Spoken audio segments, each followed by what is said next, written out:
Yeroo sochiin Oromoo qabsoon Oromoo karaa bifa ammayyaa kanaan keessattuu bara 1950moota gara dhumaa 1960moota keessa waldaan Maccaaf Tuulamaa jalqabee kaasee wanti guddaan jalqaba irratti hojjetame Oromoo dadammaqsuu, eenyummaa isaa akka inni deebi'u gochuu, maqaan isaa Oromoo akka ta'e, aadaan isaa aadaa Oromoo akka ta'e, sirni isaa sirna gadaa akka ta'e wanta rivaayivaal gochuu jechuudha. Oromoo dadammaqsanii ofitti deebisuu sabboonummaa ijaaruu kan irratti hojjete. Yeroo sanitti akka namoonni baay'een bara san beekan dubbatanii fi barruuleen bara san ba'an ibsanitti Oromoon ofumaa dagatee ture jechuudha. Baay'een kun Oromummaa ofii qaana'aa ture. Maquma Oromoo jedhu kana dhiiseetuma maqaa jarri itti baasa saniinuu haalli itti of yaamaa ture hedduudha jedhanii sirni gadaatis bakkoota hedduutti akka malee laafee ture. Gosoota muraasa harkatti hafe maleeni. Egaa maalinni gochoonni saniin dura godhaman baay'ee isaanii Oromoo hanga inni of wallaalutti geessisanii jiran jechuudha. Sanii as Oromoodhaan ati Oromoodha jedhanii fudhachiisuun mataan isaa qabsoo biraa akka ture himan. Jechuun qabsoon eenyummaa gaa duulli eenyummaadha yoo namarratti godhamu namni of wallaalee deebi'eetuma ani isaa miti lakkii kana jedhee akka haga kan ormi itti hime sanitti amaneetoo deemutitti nama geessisuu haalli itti danda'amu kana duras Oromoo mudatee ture jechuudha. Egaa warri kun ammas sirnuma kaleechaa sana duubatti deebi'anii arguu Itoophiyaa qadimoo kaffitaa minaamin wanta jedhamu sanitti achi deebina jedhanii yeroo baay'ee waan dubbatanii fi waan akkasii sana Oromoo irratti raawwachuu agartee afaan Amaariffaa irratti fe'uu sirnoota durii faarsuu qadimoo kaffitaa jennuun mallasaanii waan jedhan kana sana lallabaa jiran.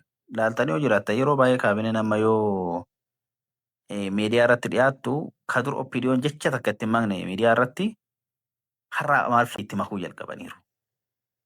Sirriitti itti makanii haasa'aa jiran kaabinoota yeroo miidiyaa irratti dhiyaattu laala. Jidduu jidduudhaan Amaariffi sirriitti dhufaaf. Kana jechuun maalidhaa waajjira keessatti olmost Amaariffaa haasa'an jechuu dandeenya jechuudha.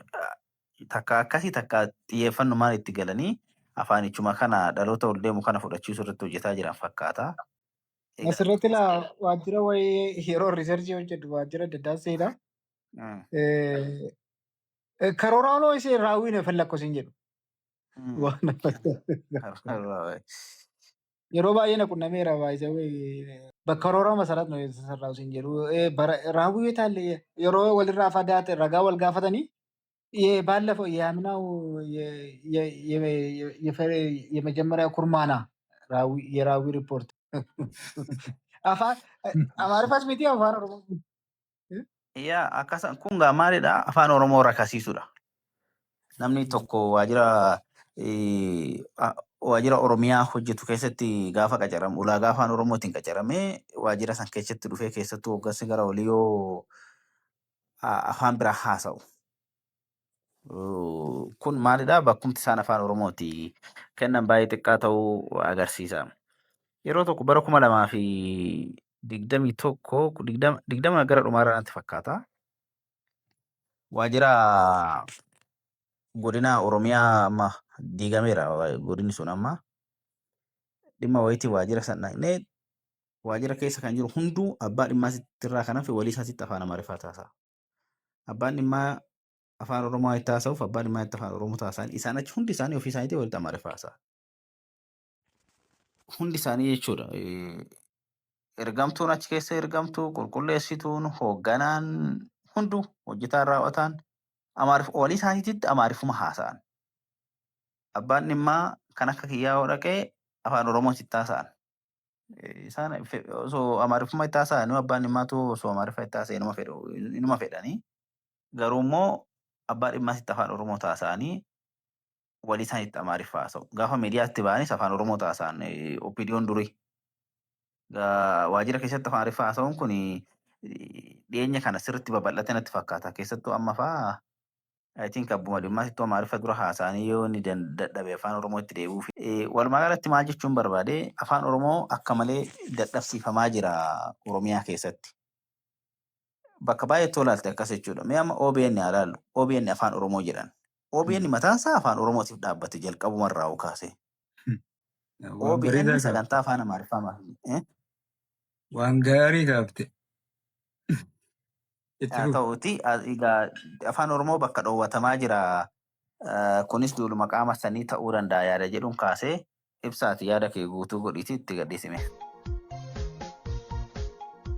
Yaa waan afaanii kanarratti beektaa duula qorqalbiillee of keessaa qaba. Duula qorqalbii hoggaasiin jedhu maali? Abbaan dhimmaa tokko hogguu waajjira Oromiyaa tokko dhaqu afaan Amaaraatiin akka isaan dubbatan hoggaa argi maaltu itti dhaga'ama? Dhimmiin ani isaan biraa qabu kun akka daftee naa xumuramtuu fi akkam gochuun qaba jedheeti yaada. Afaan kamiin yoo fayyadame irra wayi. Jarri kun afaan Amaaraa feebar godhu afaan Amaaraa fedhu. Afaan Amaaraatiin yoo dubbisne wayyaa akka dhimma keenya dafanii nu xumuran yookaan nu keessummeessan kan jedhu san nama keessatti uumaa jechuudha. Namni sun amma achitti dhimma san xumurachuu dhaqaa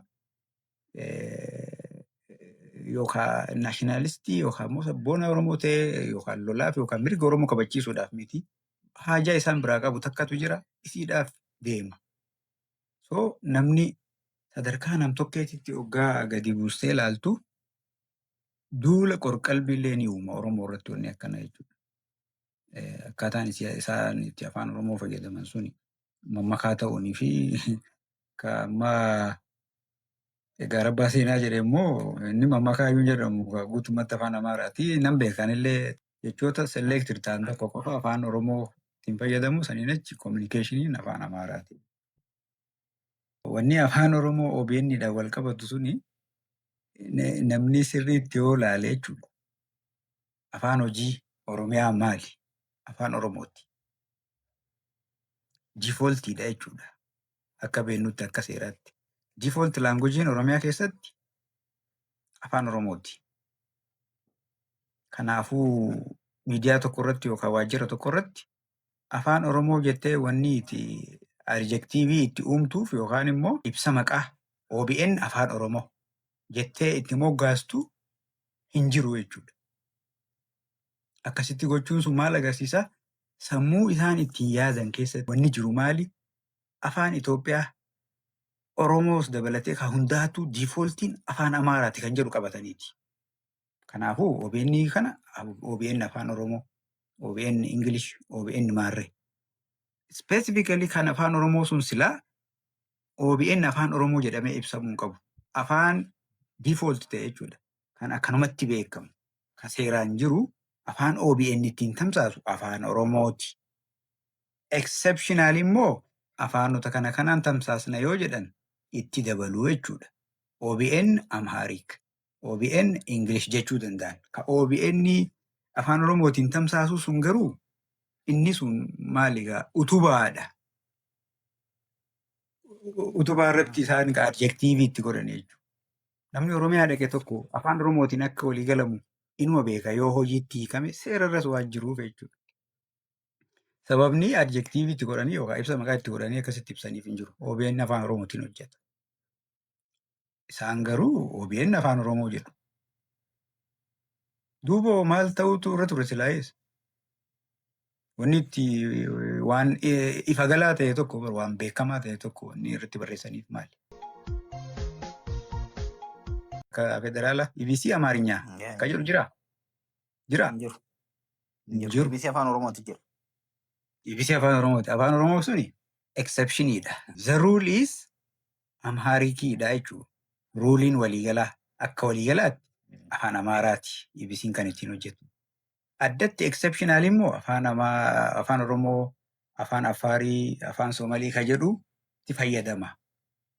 Kanaaf maqaa itti moggaaseeti maqaa sanii yaama jechuudha. Kanuma wal qabatee ka Addis Miidiyaa Neetwoorkiitis kanuma akkasumatti ibsamuu danda'a. Addis Miidiyaa Neetwoork afaan Amaaraa suni AMN qofa jedha. Addis Miidiyaa Neetwoork kanuma wanni biraan jiru. Afaan diifooltii isaanii maal jechuudha? Amaarinyaadha. Afaan hojii isaaniitis chaartara irratti barreeffatan Amaarinyaadha. Magaalaa guddoo Oromiyaa yoo ta'an illee san chaartarri isaaniis accept hin godhu hin dida. Heera Oromiyaa hin dhiita. Warri Oromiyaatis maa akkas gootan jedhanii guyyaa takkallee waggoota 30 darban kana keessatti waggoota 7 amma PP'n mootummaa Oromooti ofiin jettee uummata burjaajessitu kana keessa guyyaa takkallee gaafatanii beekan. Magaalaa muummittiin Oromiyaadha, Finfinneedha. Chaartarri keessanis afaan hojii magaalichaa afaan Amaaraa qofa ta'uu hin qabu, afaan Oromootis ta'uu qaba jedhanii gaafatanii beekan. Afaanii qofa osoo hin taane asumaanuu waan yaadadhikanii ibsuu qabu. Chaartarri magaalaa Finfinneedha. Daangaa kaalaal Oromiyaa fi Finfinnee jidduutti daangaa ka'a. Bahar Daariif naannoo Amaaraa jidduutti akka daangaa kaa'u jechuudha.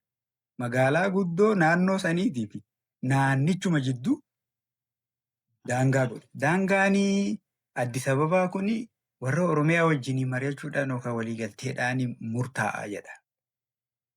Ka gurbaan silaa shaggaritti naannessine Finfinneen akka hin babal'anne goonee jirra suni bu'aa qabsooti jedhee ibse san kijiba guddaa.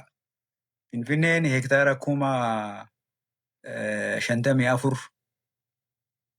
akkas ka turte sanirraa 47 godhan. Koyyeeffachee fi bakkoota muraasa kan isaan shaggar jalatti deebisan jechuudha. Maqaanuu silaa maqaan shaggar kan Gara Finfinneeti. biraatti dabalaniiru immoo bakka isaan gara kutaalee biraa Bakka itti dabalanii qaban kutanii galchan jechuudha. dabalanii. Daangaa naannoo Finfinnee fi Oromiyaa jidduutti jedhee ibsa chaartarri magaalaa Finfinneedha. Kana maaf akkas gootanii magaalaa guddootii fi naannoo san jidduu daangaan hin jiru jedhanii guyyaa takka gaafatanii hin beekan. Sigalee wanni kan inni duraan afaan Oromootiin pirezidantiin naannoo Oromiyaa gara kantiibaa magaalaa Finfinneetti afaan Oromootiin xalayaa barreessuu hin danda'u inni isin jedheef sani. Magaalaan Finfinnee afaan hojii isaa afaan Amaaraa qofa jedheeti ibsatee jira. Namni isaan gaafate hin jiru. Namni chaaleenji isaan godhe hin jiru. Oromiyaan chaaleenji hin goone warri amma Oromiyaa guun jedhu warra aangoorra jiran jechuu kiyya. Uummanni gaafachaa ture waggaa dheeraadhaaf. Wanna sani wanni aangoottuu isaan baasee jechuudha. Qabsoo akkasitti godhame. Waa'ee Finfinnee irratti saamicha lafaa dhaabaa, maastar pilaanii dhaabaa jedhamee maastar pilaaniin sun magaalaa shaggar ta'ee tas dhufe jechuudha. Yoo Ormi gurgurate lafa Oromoo yakka ta'e warri maqaa Oromootiin aangoo itti ba'e hogguu gurguratu immoo sababni itti yakka ta'uu hanqatuuf hin jiru. Tokkuma. Lafti seeraan akka itti misoomu waan hundi seera qabaame itti deebinee guyyaa biraayyuu mari'achuu dandeenya. Ulaagaa guutuu qabu qaba. Lafti tokko misoomaaf dhiyaachuu isaatiin dura. Misooma jechuun maali? Uummata achirra jirutu misooma. Uummata saniif waan ooluu qabudha malee waan biraa fuutee qubsiistee kaan achi buqqisuu miti. So wanni afaaniitii fi Finfinnee suni wal qabata. Addis Miidiyaa Neetwoork afaan Oromoo jedha. Asirratti waan tokkoon dabala. Afaan Oromoo kan jedhu kana immoo yeroo tokko balleessaniiti nan yaadadha waan kanarratti barreesseetiin ture. Maal godhan? AMN Addis Media Network Languages godhan. Afaan Oromoo jedhu sanuu balleessaniiti. Amma maal ta'uuf deeme jechuudha. Afaan Amaaraa defaultii AMN jedhuun ka ibsa maqaa ifirraa hin qabnee fi others. Afaan Oromoo Finfinnee keessatti magaalaa guddoo Oromiyaa keessatti othersii ta'ee jechuudha. Others jechuun akkuma afaan Afaarii, afaan Soomaalii, afaan biraa jechuudha. Maal jechuudha kun? Magaalaa muummittii Oromiyaa ta'uu haaluu jechuudha. Karaa biraatti. Takkaa'uu silaa diifooltiima godhatu turan. Afaan Oromoo kanas diifooltuma godhatu. Yookaan immoo afaan Oromoo kan jedhu sana irraa balleessuu hin qaban akka Finfinneetti. Akka Oromiyaatti garuu irraa balleessuu qaban. Isaan waan godhaniif qabu, akeeka qabu, waan fuulduratti suuta waan nama fudhachiisuudhaaf, nama barsiisuudhaaf godhanii dhumarratti waan irra gahuuf deeman qabu. Amma miidiyaalee kanarratti karaa ittiin ijoollee Oromoo keessumaa baadiyyaadhaa isaa ta'u bakka kamiyyuu dhufanii afaan Amaariffaa hin dandeenye keessattuu joornaalizimii baratanii irratti amma dhiibbaan dhufe tokko maalidha? Namni afaan Amaariffaa hin dandeenye miidiyaa Oromootirra miidiyuma afaan Oromootirra hojjeturra hin qacaramu amma sa'aatii kana. Ulaagaa guddaan Amaariffa danda'uu qabda afaan Oromoo cinaatti. Fakkeenya amma gaazexaan Bariisaatii fi gaazexaan Bakkalchaa kallacha moo Bakkalcha gaazexaa afaan Oromoo takka. Kallacha Oromiyaa gaazexaalee saniitirraa galmaa'uudhaaf jechuudha dorgomuudhaaf dorgomtee darbuudhaaf Amaariffa danda'uu qabda. Sanuu perfektii ta'uu qabda jechuudha. Dubbattee dubbistee sirriitti hubattee gara afaan Oromootitti hiikuu kan afaan Oromoo gara siikuu danda'uu qabda. sadarkaa sanitti jechuudha. Amma Amaariffaa ulaagaa ta'e miidiyaalee afaan Oromootiin hojjetaman jedhanirra. Amaariffaa ulaagaa ta'ee dhiyaate jechuudha. Mee amma Amaariffa eessatti barti ijoolleen teenya sanuyyuu barnoonni Itoophiyaatu silaa akka malee laafaa ture gaafuma dhaloonni amma barumsa xumuru kun yeroo barachaa turerraa dhugaa dubbachuuf yoo hiree addaatiin magaalotuma keessatti fa'aa dhalatanii baraniinarra baratanii mana barumsaatti irraa afaan Amaariffaa baranii sadarkaa miidiyaatti hojjechuu hin geessisu. Baay'ee wanni isaa gadi bu'aadha jechuudha. Ijoolleen afaan Oromoo hin dandeenye Amaariffaa hin dandeenye hunduu kufanii galan. Warra Amaariffaa danda'an hin darban. Kun ijoollee magaalaa kan Amaariffaa danda'antu darbe jechuudha. Danqaaraan kunis kaa'amaa jira. Afaan Amaariffaa ulaagaa ta'ee jira amma yeroo kana. Ulaagaa ittiin dorgomtee waajjira wayii qacaramu jechuudha. Egaa teeknikaalii afaan Amaaraatis afaan hojii godhanii jiran jechuudha Oromiyaa irratti. Egaa inni mala ittiin afaan Oromoo dadhabsiisanidha. Kompitiishinii afaan Oromoo biratti fiduu jechuudha. Kompitiishinii namni amma waan sana kompiit gochuu hin dandeenye manatti galaa jechuudha. Waan akkasiitu jira. Egaa akka waliigalaatti kana fakkaata ani fixadha.